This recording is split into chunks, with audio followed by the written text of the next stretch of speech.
Which profession attracts the worst kinds of people? I'm a casino dealer. People losing money brings out the worst qualities in them, especially when I deal high-limit games. Plus, the pit boss supervisors won't throw a person out who is literally spending thousands. Doesn't matter what they do or say, the casino doesn't want to lose those kinds of patrons. They're catered to. They can be so awful to the dealers. The job has made me look at humanity in a completely different light. Lol. Pro relationship tip. Bring a date to the casino and see how they treat the dealer if they're losing. You'll see what kind of person they really are. I have about 10 years of experience in the industry. When I was out in Cali, I lived relatively close to Vegas and would go there pretty often to play blackjack and to just be an overall degenerate. Dealers were my favorite part of the night. Even when I often went home broke, the dealers always got a decent cut of my would-be winnings. They often make losing more enjoyable, and I appreciated it when they were like, "Hey man, maybe go get some fresh air and come back. I'll hold your seat." Though, I remember more than one encounter between people who were in absolutely no condition. To be gambling, pull themselves up to the table, lose their ass, and then berate the dealer and talk shit to the whole table. Like, "Sorry you lost because I didn't hit my 17 when the dealer is showing a 6, but that's the game. Let's just ignore how he didn't hit a 15 when the dealer was showing an 8 and how it fucked up the whole table. You get to meet the whole range of people on the $5 tables. $25 and up tables though, man, those dudes get salty."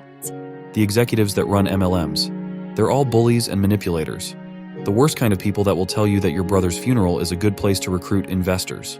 A good friend of mine is currently in deep. Started as just doing it for the savings, but of course that didn't last long. The sad thing is, she's not that kind of person at all. Nowhere even close. She is religious though, which I've noticed seems to have a correlation with MLMs. A lot of women in MLMs are from religious families' backgrounds. My friend has genuinely been brainwashed. We were so close, I watched her go through the whole process. She was my best friend. We don't talk much now because this thing has kind of taken over her life. But she genuinely believes the lie and is in total denial, and thinks she is doing good for people by recruiting them. I used to try and talk her around. Then it got to the point where I could see I would lose her if I kept bringing it up. I just keep hoping she'll walk away. They are dangerous and damaging. It makes me so sad and angry that I've lost my friend, and that she's losing herself to that bullshit. Sorry for the rant.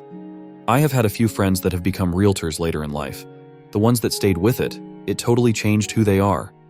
After a few years, they are hardly recognizable as the same people. Vain, shallow, and 100% of the time they are in character and trying to sell. Had a coworker I really liked a couple years back. Got tired of our shit pay and work hours, so quit and became a realtor.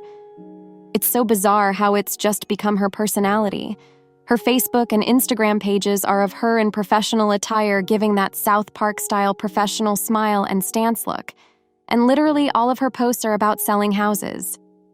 I guess I can't be mad at the hustle, but so weird to just ditch your whole personality like that. I get the feeling that selling a big property is such a rush that those who are good become literally addicted. Substance abuse mental health professionals seem to fall into one of the following categories. A. Wonderful, angelic, and highly competent souls who truly want to help drug addicts, alcoholics. There may be 20% of the counselors, optimistically. B. Burnt out, incompetent, lazy, don't care types, another 60%. Or C.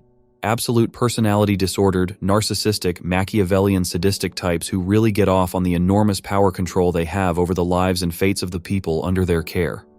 Maybe another 20%. The last group can do a lot of damage. I think it depends on who owns the facility. I've had 2 stints in my life due to major depressive disorder. Around 2010-ish, it was a Catholic church-run hospital. The facility was older and had a lot of lifers mixed in with short-term folks. The staff was primarily older women, no-nonsense types.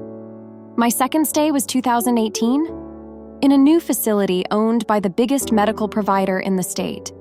The entire system was more streamlined and professional. The staff was all really great. I never once felt disrespected or anything.